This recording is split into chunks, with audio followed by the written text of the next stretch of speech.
News. Infos.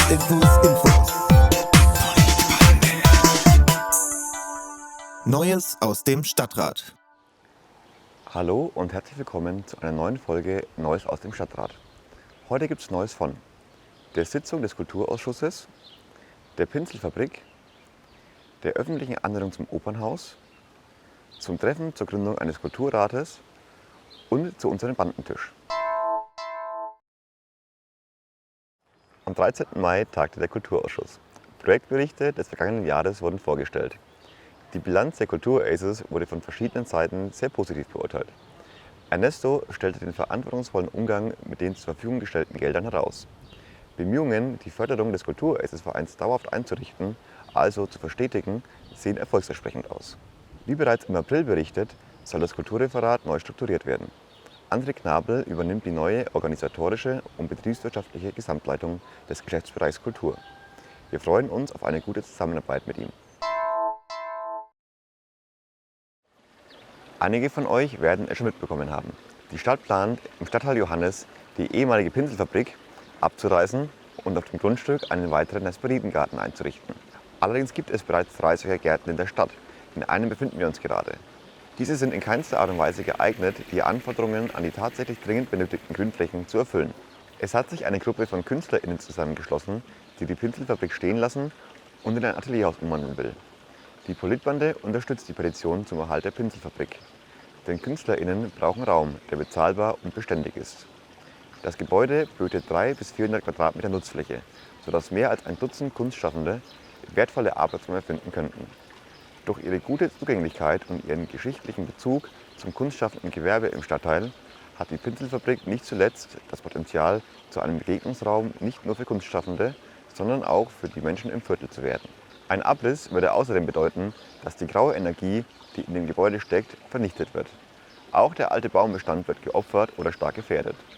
Dies alles widerspräche der Pflicht der Stadt, bei allen Maßnahmen zu berücksichtigen, wie sie sich hinsichtlich Stadtklima, Kohlendioxidbilanz und Nachhaltigkeit auswirken.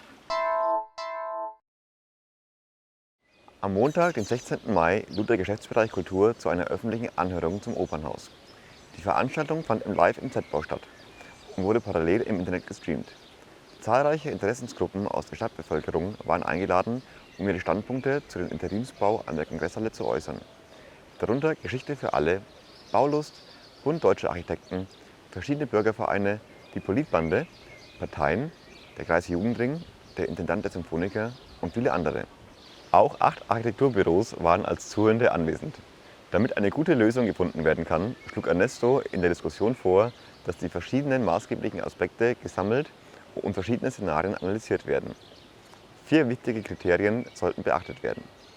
Erstens, die intellektuelle Anforderung der Erinnerungskultur. Zweitens, die zukünftige Nutzung der nie fertiggestellten Kongresshalle als Ort der Kultur.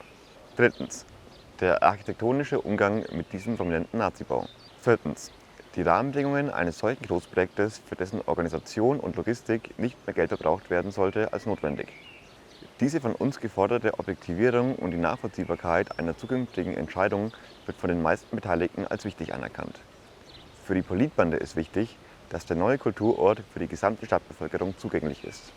Er soll ausdrücklich ein niedrigschwelliger Ermöglichungsraum für die freien Szenen sein und ein unmissverständliches Zeichen gegen Faschismus und Gewalt setzen. Am 5. Mai fand mit KulturpolitikerInnen aller Parteien und Fraktionen ein Workshop zur geplanten Einrichtung eines Kulturrates statt. Das Ziel ist, eine Vertretung der freien Szenen fest einzurichten. Das Konzept wird mittels einer Reihe von Workshops gemeinsam mit dem Geschäftsbereich Kultur im Laufe der kommenden Monate erarbeitet. Verschiedene Fragen müssen noch geklärt werden. Unter anderem, wie viel Kompetenz den zukünftigen Mitgliedern des Kulturrates zugestanden werden soll. Die Politbande sprach bereits sehr viele Institutionen und Organisationen aus verschiedenen freien Szenen an und legte dem Gremium eine Liste von Akteurinnen vor, die beteiligt sein müssen. Vielen Dank an alle, die sich schon gemeldet haben, um hier als Multiplikatorinnen zur Ausgestaltung des Kulturrates zukünftig mitzuarbeiten. Meldet euch gerne auch jetzt noch, wenn ihr interessiert seid, beim nächsten Workshop dabei zu sein. Viele Fragen sind noch offen. Die Organisationsform, Vision, Mission, Geschäftsordnung und Themenbereiche, in denen der Kulturrat die Kommunalpolitik beraten soll. All dies soll gemeinsam diskutiert und festgelegt werden. Hier eröffnet sich eine große Chance für die ganze freie Szene, die Kulturpolitik für unsere Stadt direkt und auf Augenhöhe mitzugestalten. Am 11. Mai lud die Politbande zum ersten Bandentisch. Nachdem während der langen Corona-Monate das persönliche Treffen und miteinander sprechen oft etwas zu kurz kam, war es wunderschön, wieder so viele bekannte Gesichter zu sehen. Wir treffen uns zukünftig jeden zweiten Mittwoch im Monat um 19 Uhr in der DESI.